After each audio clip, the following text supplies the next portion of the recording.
Hi everybody, Michael Hattori here. I'm gonna do a little video here to give you an idea of how this double Kikkô braid is being made for those that are following along. So here's what the single Kikkô braid would look like, and of course we're doubling that. So this is a 52 tama braid, and it's an exact doubling of to 104 tama. And in the regular Kikkô, it's two groups of 13 on each rail. So here we also have this divided into groups of 13. You can see 4, 8, 12, 13, 4, 8, 12, 13, 4, 8, 12, 13, and so on. So it's 4 groups of 13 threads. On the top rail, there's a nice space here because on the extended takodai, there's an extra koma that allows me to create an extra space to mark where the 13 threads are. Bottom rail does not have that. In fact, I had to have a special 8-pin koma made because the bottom rail was 2 pins short of being able to hold the or pass the tama on when you're working the braid. So I had an 8-pin koma made that took advantage of the extra inch of space that was left at the bottom of the rails to add 2 pins on each side, which solved my problem. Anyways, on the bottom, since we can't create a space or make a space, we have to create a visual cue. So it cannot 4, 8, 12, 13. So the space between 13 here on the top, you can see that at the beginning of the sequence, this thread is at the first pin of the koma. So that's an easy visual marker. So you know where to start. You look for that first pin. Now, as the braid progresses, because there's a space here, and you're taking one away from the top, the group of 13 kind of moves down, which means that each time you have to move your marker visual cue down 1 pin. So on the second round, we're going to look for the thread that's on the second pin, the third round at the third pin, fourth round, fourth pin, and so on. And that allows you to not have to go back each time and count out 13 threads to find out where you need to be. It's really important when you're working really complicated braids like this that you set up visual cues. So we'll see how that works as we go along. So now here's a quick view of the actual braiding sequence. If you've done Kikkô before, this is very familiar, the up, down, up, down. You can do this with an over 3, under 3, over 4, but it requires rail switching. And because you're working 2 Kikkôs that are slightly out of sync, the places where you have to do the rail switches becomes very complicated. So this is actually much simpler because it's just these 4 moves, and you don't have to worry about any rail switching at all. So let's take a look at how we're doing this braid. So we start with lift, press, lift, press, lift, press 3 times. So lift, press, lift, press, lift, press. Now we go under 3 and over 4, and that's the first Kikkô braid. Now we're looking for that first pin, which is right here. I'm going to pull the other threads away from it so that space is clear for me to move my fingers. And we do lift, press, lift, press, lift, press, under 3, over 4, and under the last thread. Now we can pass that tama to the other side. Let's lift this up a little bit. And beat. Now I leave the head in because this is already marking, leaves a marker for me to see where I need to divide on the bottom rail again. So now we're doing lift, press, lift. And now instead of press 1, we press 4. So here's 4. And if you look down here, the hera is right between the 13th thread and the first thread. Now I have to go from here from press 4 to under 3. So if I leave the hera in, I can see exactly where those 3 are.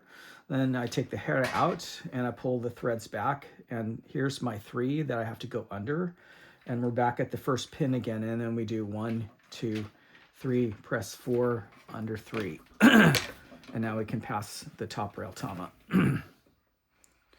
And as you do it, you want to make sure that those threads are falling into the right slots.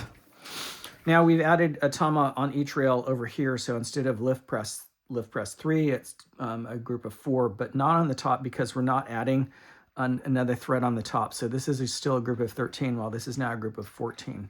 So we're going to do 4 times lift, press, lift, press, lift, press, lift, press. So that's 4 and under 3 over 4. And there's the first thread, so I'm going to pull these back out of the way, and we do 1, 2, 3, under 3 over 4,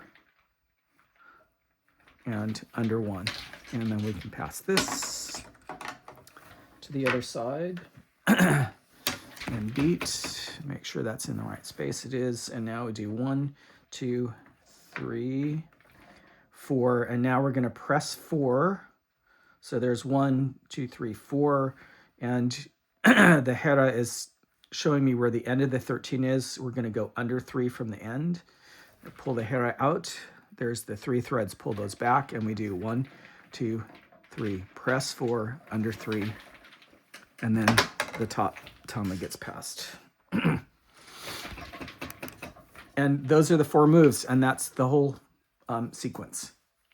So I'll go back and do it again. Now again, we now have 4, 8, 12, 13, 14, which means I've got to shift one of these threads up and also up on this side. So we're back to 4, 8, 12, 13 in each one. And again, now we're going to look for, instead of down here for our group of 13, because we've moved down 1, we've added tama, right? And the group is shifted down 1. So this is actually going to be on the second pin instead of the first pin. So we do lift, press, lift, press. Sorry, lift, press, lift, press, lift, press, and under 3 over 4. And now I'm looking for the second pin. And 1, 2, 3, under 3 over 4.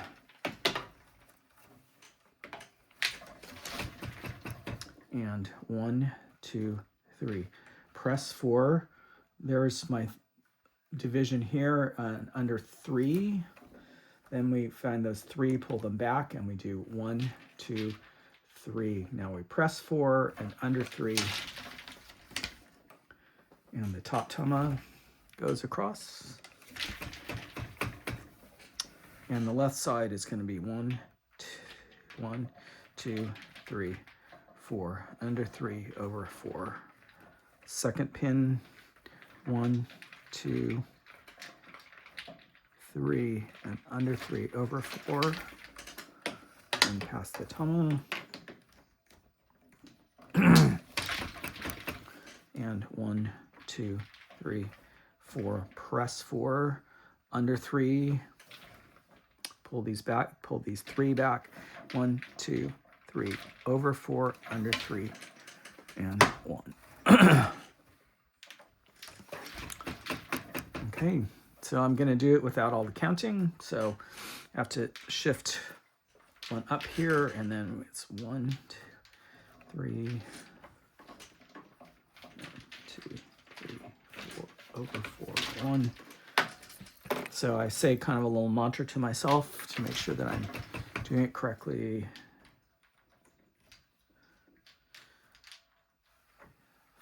4, and 1, 2, 1, 2.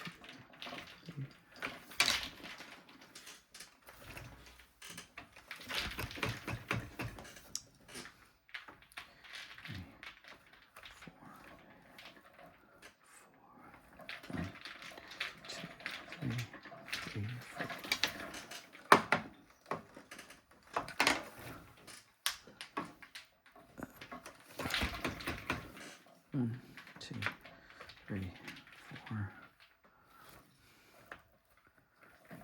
2, 3.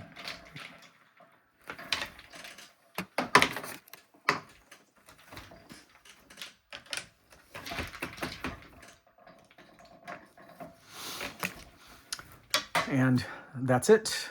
So it's probably not easy to follow along. It is kind of a complicated braid, and getting rhythm to the sequence takes some time. Easy to make a mistake, and I already see a mistake. I'm going to have to go and back out. Anyways, I hope you enjoyed the video, and that gives you a little better idea of what I'm doing and why it takes so long to do this braid. Thanks. Bye.